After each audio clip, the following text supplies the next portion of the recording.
Turminha boa do nono ano, sejam bem-vindos a mais uma aula de História. Eu sou o professor Ananias Carvalho, seu professor de História, nessa nossa aula maravilhosa desse componente que, sem dúvida, é o melhor de todos. Vamos então ao tema de nossa aula. Vamos lá. Aula de número 24, objeto de conhecimento, a ditadura civil e militar e os processos de resistência. Detalhamento, ditadura militar no Brasil, os governos militares de 1964 a 1969. Então a gente vai começar a estudar e entender um pouquinho mais sobre a ditadura militar no Brasil. Então, galera, vamos à aula.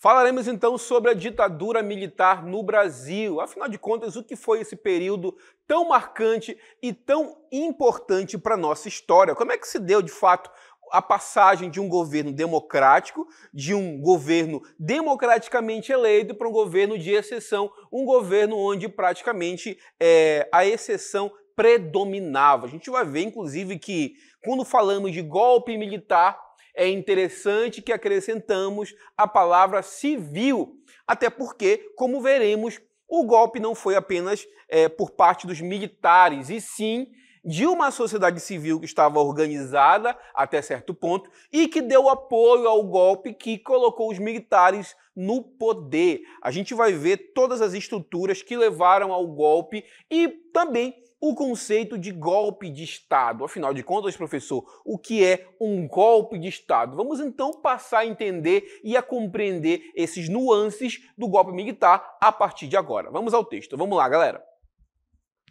Os caminhos para o golpe. Vamos primeiramente pegar essa palavra e destrinchá-la. Professor, o que é um golpe de Estado, professor? A gente fala de golpe de Estado, mas o conceito de golpe de Estado é quando um governo legalmente instituído, ele é derrubado e substituído basicamente por um outro que muitas das vezes é um governo na base ditatorial. Gente, quando falamos em golpe de Estado, a gente tem esse conceito da derrubada de um governo legalmente instituído para ser substituído por outro que muitas das vezes tem ali o caráter autoritário. No caso do Brasil, a gente tem diversos exemplos de golpe de Estado. Posso citar para vocês o golpe que proclamou a República, o golpe do Estado Novo, que foi o golpe instituído ali pelo Getúlio Vargas, e instituído um novo Estado, o Estado Novo, tá, gente? E também a gente pode dizer que o golpe de 64 foi um golpe de Estado, haja vista que o presidente em questão, que à época era o presidente João Goulart, era um governo legalmente instituído, a Constituição brasileira previa que um vice-presidente, após a renúncia do presidente atual, assumisse o poder. Então a gente pode dizer que quando os militares tiram o Jango do poder, a gente pode então conceituar essa ação como um golpe de Estado. Voltamos ao texto, vamos lá.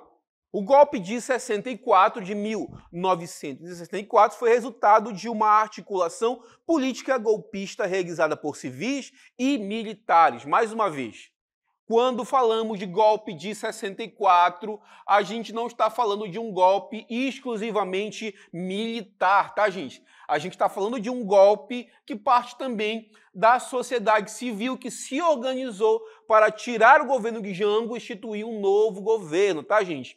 Na passagem de 1961 para 62, já houve ali uma tentativa de golpe de Estado, tá, gente? É importante esclarecer que, apesar dessa conspiração ter efetivamente surgido em 61, a Quarta República Brasileira foi marcada por diferentes tentativas de subversão da ordem realizadas pela UDN. Quem era a UDN, professor? Era o partido de oposição ao governo naquele momento. A partir de 1950, quando Getúlio Vargas assume o poder pela segunda vez, dessa vez por vias democráticas, e institui no Brasil, inclusive, esse tipo de governo, esse estilo de governo denominado de trabalhismo. Ele já vinha pleiteando Vargas desde lá do período varguista ou da era Vargas, que vai de 1930 a 1945. Mas esse populismo varguista, esse trabalhismo, como ficou conhecido, essa forma de governar instituída pelo Vargas, ele ganhou adeptos, gente. E o Brasil ele foi, durante esse curto período democrático de 46 a 64, ele foi marcado por governos ali populistas, trabalhistas, por assim dizer. O trabalhismo tinha como grande adversário político, podemos dizer, a UDN, a União Democrática Nacional, que era um partido de direita, de oposição ao trabalhismo varguista, e tinha como principal líder, principal expoente, o jornalista Carlos Lacerda. Gravem esse nome, tá, gente? O Carlos Lacerda era dono de jornal, tinha ali um importante veículo de imprensa em suas mãos e usava essa sua visibilidade para muitas das vezes atacar o trabalhismo, primeiramente na figura de Getúlio Vargas e posteriormente na figura de seus sucessores. Digamos que o maior expoente do trabalhismo naquele momento era o próprio presidente João Goulart. Então a gente vê que a UDN estava ali articulando maneiras de dar um golpe de Estado, tirar os varguistas trabalhistas do poder e instituir um governo de direita, galera. É muito importante lembrar, tá, gente? Nesse momento, década de 50, 60 e posteriormente 70, a gente está vivendo na esfera mundial, tá, gente? No panorama global, a chamada Guerra Fria, que era um conflito ideológico entre Estados Unidos e União Soviética, tá, gente? Prestem atenção. Existia um medo da elite brasileira de que o Brasil virasse um país comunista, que utilizasse ali o socialismo como sistema de produção. E esse medo era real na elite brasileira. E o Jânio Quadros, que foi o presidente do Brasil anterior ao presidente João Goulart, ele já havia, basicamente, mesmo tendo o apoio da UDN, ele já havia tomado algumas medidas que desagradavam a elite brasileira.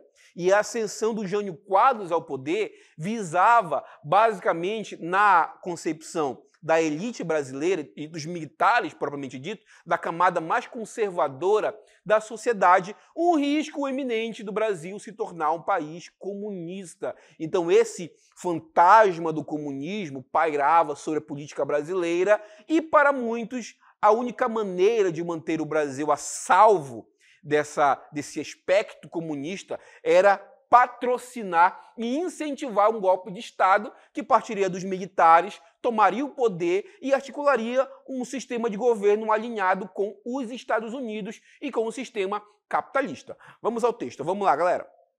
Vamos então verificar um pouquinho mais sobre o fim do conturbado governo Jango. Vamos entender o que levou o Jango, então, a ser derrubado por forças militares com apoio da sociedade civil.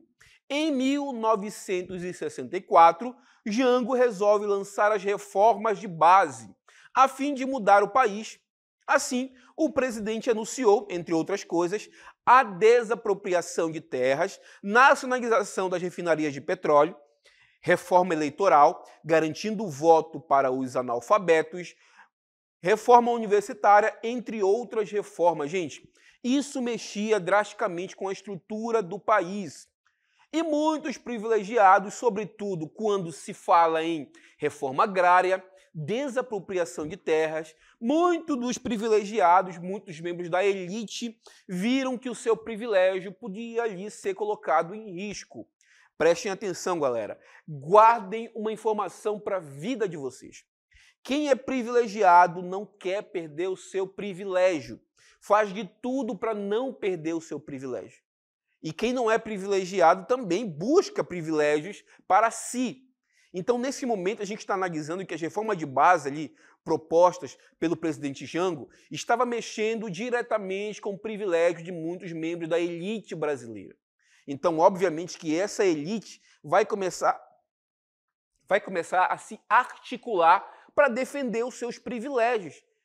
Muitas das vezes, essas reformas de base eram encaradas como uma tentativa de fazer com que o Brasil virasse, de fato, um país comunista. Então, o presidente João Goulart, basicamente, buscava o apoio popular para suas pautas, mas, ao mesmo tempo, ele via que a elite brasileira, setores mais conservadores da sociedade, estavam indo de encontro ao seu pensamento. Vamos ao texto. Vamos lá, galera. Goulart era visto com insatisfação por ambos os lados, enquanto os liberais e conservadores o criticavam por afirmar ser ele um presidente que poderia trazer o comunismo para o Brasil. À esquerda, a visão era que ações importantes para atacar a desigualdade social no país, como reforma agrária, aconteciam em um processo muito lento. Nesse aspecto, a gente vê o surgimento ali do Comício da Central do Brasil, que foi um ato político, por assim dizer, vindo do próprio presidente, do governo do presidente João Goulart, perdão, tá, gente? Que visava basicamente angariar apoio popular para sua reforma de base. Olha o que o texto fala para a gente. O Comício da Central do Brasil. Em 13 de março, prestem atenção, de 1964, em busca de apoio popular, o presidente promove um comício na Central do Brasil, no Rio de Janeiro. Ali, diante de 150 mil pessoas, anuncia uma série de medidas conhecidas como as reformas de base que seriam decretadas em breve. E estou aqui, galera, no comício da Central do Brasil, ao lado aqui do presidente Jango, né? Presidente João Goulart, que vai anunciar ali as chamadas reformas de base, que mais uma vez, fiz para vocês, eram reformas que mexiam drasticamente com a estrutura do país. E essa estrutura, nunca é demais lembrar, muitas das vezes, na maioria das vezes, não agradava a elite conservadora brasileira. Elite conservadora, digo eu, grandes empresários, grandes latifundiários, pessoas que detinham ali uma certa influência e que, por que não dizer, estavam alinhados com questões religiosas, tá, gente? O Comício da Central do Brasil, estou aqui na frente de 150 mil pessoas, ao lado do presidente Jango, para falarmos um pouquinho mais sobre essas reformas de base que propunham, além da reforma agrária, como eu citei para vocês, reforma universitária, reforma tributária e outras reformas que iriam mexer com a estrutura do país. Galera, isso vocês devem imaginar que não agradava os membros da elite tradicional brasileira, setores conservadores que iam de encontro. Imagina você, grande latifundiário, que muitas das vezes tinha grande parte do seu território vindo de grilagem. Muito do seu território, muito da sua fazenda era improdutiva. Então você temia perder essa terra, por que não dizer, para uma reforma agrária que buscava basicamente distribuir terras para pessoas que não tinham terra, não tinham território para cultivar e assim fazer com que a reforma agrária fosse colocada a cabo, fosse de fato executada. Membros da elite conservadora não se agradavam dessa proposta e muitas das vezes iam de encontro ao que o próprio governo estava propondo com as reformas de base. Vamos ao texto. Vamos lá, galera. Ao contrário, em contraponto às reformas de base, a gente tem ali, juntamente com o Comício da Central do Brasil, outra manifestação importante que a gente vai colocar para vocês é a Marcha da Família com Deus pela Liberdade, que estava ali dizendo que a família com Deus estava defendendo uma intervenção militar para que o Brasil não virasse um país comunista, tá, gente? Olha só esse discurso, que é bastante interessante, que naquele momento já existia o medo do comunismo se instaurar no Brasil. Aliás, gente, esse discurso ele é comumente utilizado ao longo da história para falar, para quando a elite brasileira está perdendo certos privilégios. E já naquele momento usava esse fantasma do comunismo para justificar uma tomada de poder por parte da elite e dos militares brasileiros. Olha o que o texto fala para a gente. E isso não interessava os militares, tá, gente? O que não interessava? As reformas de base e setores da direita. Por isso, parte da sociedade organizou passeatas como a Marcha da Família com Deus pela Liberdade, apoiada pela Igreja Católica, como resposta às propostas de Goulart, a fim de marcar as diferenças entre o governo e a oposição. Vamos então a um vídeo que vai nos mostrar de fato como aconteceu essa marcha da família com Deus pela liberdade.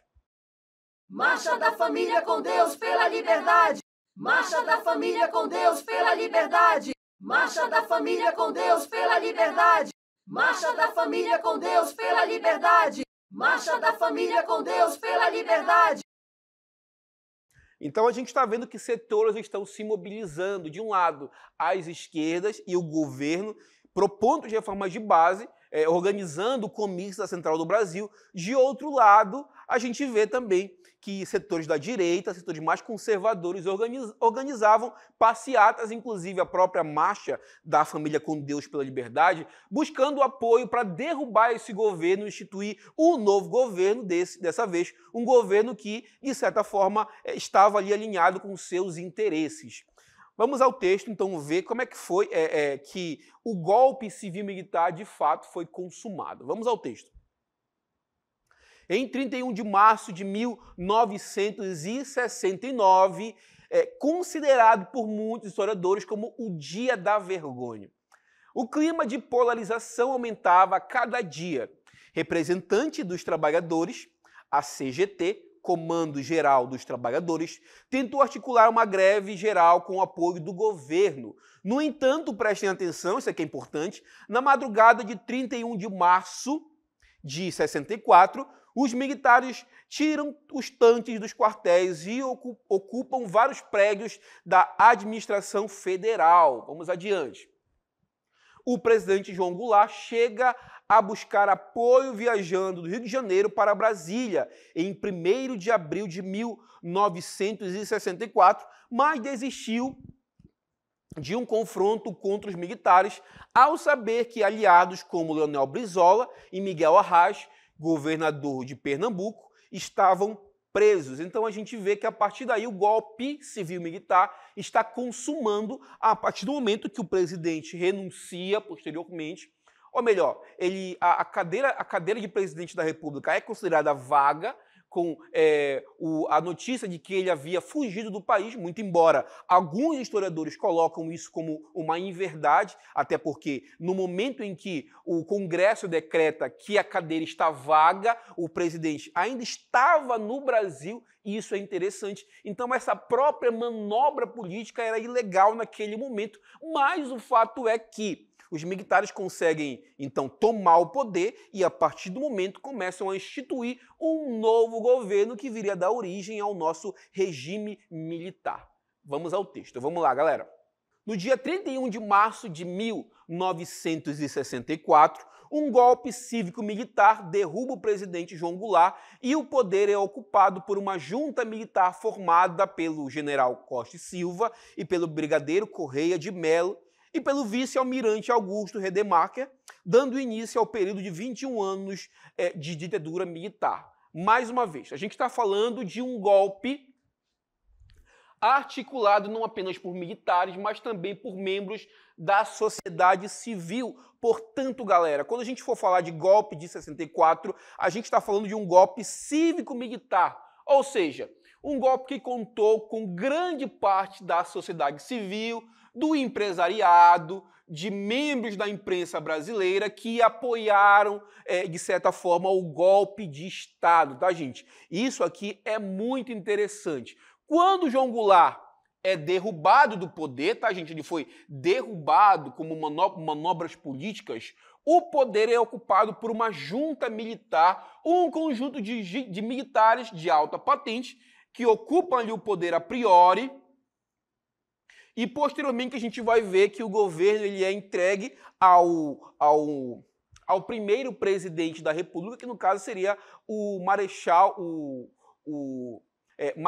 Humberto Castelo Branco. Então, a gente vê que grande parte da sociedade civil, do empresariado, de setores ligados à ao conservadorismo, apoiaram um golpe de Estado que derrubaram o presidente João Goulart e ajudaram também a instituir um sistema, um tipo de governo caracterizado por ser ditatorial e também por ser governado por militares. Aqui para mim, vamos lá, gente.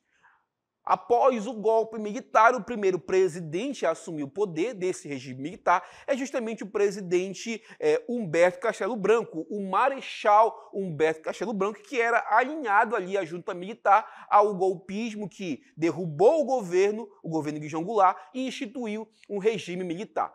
Olha o que o texto fala pra gente. Os militares no poder, o governo de Castelo Branco. O Marechal Humberto Castelo Branco foi eleito numa eleição indireta em 1964. Uma importante característica desse período é o fato de que as eleições diretas para cargos do executivo foram suspensas, tá, gente? Como assim? Não se votava diretamente em presidente da República. O voto era indireto, ou seja, você votava para os membros do parlamento, eu falo Câmara de Deputados e Senado, e esses indicavam ali, elegiam entre eles de forma indireta ali o novo presidente. Muitas das vezes o presidente era indicado pelos próprios militares e grande parte ali dos deputados, pressionados obviamente, apenas referendavam a indicação dos militares. E o primeiro militar que assumiu o poder foi justamente o Humberto Castelo Branco, que foi eleito ali numa eleição indireta e tinha como seus principais adversários o Juarez Távora e o Eurico Gaspar Dutra. E ele foi eleito o primeiro presidente militar do governo, e seu governo durou de 64 essa ditadura militar durou de 64 até 85. Vamos ao texto, galera.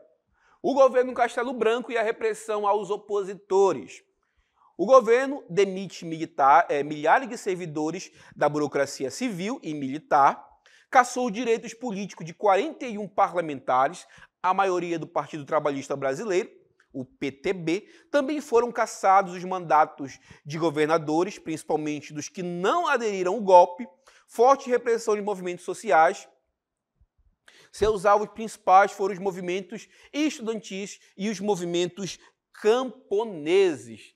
Vou trazer para vocês agora a figura do nosso ilustre presidente Humberto Castelo Branco. Presidente, estamos aqui para falar um pouquinho do seu governo, das principais ações e características dele. Vamos ao texto que eu vou trazer para vocês agora. Vamos lá, gente? E esse texto vai nos falar as principais ações e características do governo do presidente Humberto Castelo Branco no setor política econômica, tá, gente? Caracterizou-se por uma política de austeridade, visando controlar a inflação e combater o endividamento público. Criou o PAEG, Plano de Ação Econômica do Governo, criação da lei de greve, o que tornava impossível a realização de greve no país, criação do FGTS, inclusive o FGTS ele está em voga até os dias de hoje, tá, gente? FGTS é o Fundo de Garantia por Tempo de Serviço. Quando você trabalha CLT, grande parte dos impostos eles são vinculados para o FGTS. Quando você, por motivo ou outro, é demitido, você tem direito ao fundo de garantia. O governo do Marechal Humberto de Alencar Castelo Branco foi de 15 de abril de 64 a 15 de março de 1967. Quando ele saiu do poder, quem assume o cargo de presidente da República é o seu antecessor, o também militar Costa e Silva. A gente vai falar um pouquinho mais agora do governo do presidente Costa e Silva. Vamos adiante com o texto. Vamos lá. O governo de Costa e Silva, do general Costa e Silva. O governo do general Arthur da Costa e Silva teve início em março de 1967, depois de concorrer em chapa única numa eleição indireta. Costa e Silva representava a ala mais à direita dos militares, a chamada ala linha dura, que defendia maior endurecimento do governo. O endurecimento do regime se concretizou com o decreto do ato institucional, o AI-1. Professor, o que é um ato institucional, professor? Era um mecanismo que os militares usavam para governar, principalmente para legalizar as suas ações. O AI-1 instituiu o novo governo e outros atos institucionais criaram, por exemplo, o bipartidarismo no Brasil. O Brasil, naquele momento, só poderia ter 2 partidos políticos. Um do governo, que apoiava o governo, que era a Arena, e outro que era de uma oposição moderada e consentida, que no caso era o MDB. Então você só podia filiar a 2 partidos, perdão. Ou você era da base do governo, ou você era de uma oposição consentida, que não era bem uma oposição, tá, gente? Era uma oposição moderada. Vou trazer para vocês agora um vídeo que vai ilustrar o nosso presidente Costa e Silva. Vamos lá, gente.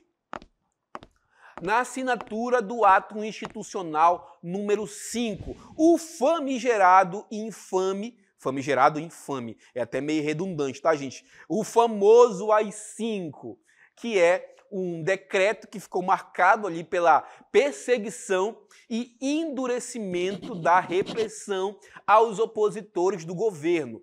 Vamos ver o que esse ato institucional fala pra gente? Vamos lá. Decreto do AI-5, ato institucional número 5. Número 1, feche o Congresso Nacional. Número 2, fazer leis e ordenar intervenção nos estados e municípios. Caçar políticos eleitos pelo povo, demitir, transferir e aposentar funcionários públicos, obviamente aqueles funcionários que tinham uma ideologia diferente do que era defendido pelo governo, decretar estado de sítio, ou seja, estado de exceção onde os direitos políticos dos cidadãos eram cassados, de fato, suspensão de direito a habeas corpus. Nesse momento, existe ali um endurecimento do governo por parte dos seus opositores. Nesse período, grande parte dos intelectuais que, de certa forma, criticavam o governo foram obrigados a exilar-se, ou seja, a sair do país. Posteriormente, no governo do presidente Médici, a gente vai ter o lema famoso do governo militar, que é Brasil, ame ou deixe-o. Ou seja, ou você apoia o governo, ou você ama o Brasil, amor à maneira que o governo quer que você ame, ou você, então, é convidado a retirar-se do Brasil em uma atitude arbitrária por parte do governo. Nesse momento também surge o que a gente conhece como o milagre econômico, que também começou ali no governo do presidente Costa e Silva. Vamos ao texto, vamos lá, galera. Política econômica no governo Costa e Silva. Manteve a política de arroz salarial, mas, por outro lado, a política de austeridade foi deixada um pouco de lado. Foi implementada uma política desenvolvimentista no sentido de promover um rápido desenvolvimento econômico no país. A partir da política econômica de Costa e Silva, teve origem o que ficou conhecido como milagre econômico, que estendeu-se de 67 até 73. Arthur da Costa e Silva governou o país de 1967 a 1969, quando deixou o poder por motivos de saúde. Vamos então conhecer um pouquinho mais sobre esse famoso milagre econômico e suas características. Vamos ao texto, vamos lá. O milagre econômico brasileiro de 68 a 73 caracterizou-se pela alta taxa do crescimento do PIB, industrialização rápida, grandes investimentos em infraestrutura, aumento da desigualdade social e econômica. Galera, o milagre econômico caracterizou-se também por uma elevada dívida econômica, onde o governo buscava, através da construção de obras faraônicas, por que não dizer, as grandes obras, e incentivar o desenvolvimento, mas a gente vê que essas ações também acarretaram em uma grande dívida econômica que vai, de certa forma, desaguar ali na segunda metade da década de 80, tá, gente? A década de 80, a primeira e segunda metade, já vai ser basicamente as consequências do que viria a ser ali esse milagre econômico. Vamos ao texto, vamos lá, galera. Em 1969, Costa e Silva sofreu um derrame cerebral e foi afastado da presidência da República. Seu vice, Pedro Aleixo, foi impedido de assumir a presidência, pois votou contra o AI-5. Quem assumiu o poder foi uma junta militar composta pelos ministros do Exército, da Marinha e da Aeronáutica, até a eleição indireta de um novo presidente. Então a gente está vendo que esse primeiro momento do regime militar brasileiro, da ditadura militar brasileira, se caracterizou primeiramente ali por uma grande repressão a opositores, pela instituição do ato institucional número 5, pela promulgação, melhor, por essa lei ser colocada em prática de fato, e também pelo milagre econômico que a gente vai ver que começa no governo do presidente Costa e Silva e se estende por outros governos posteriores do regime militar.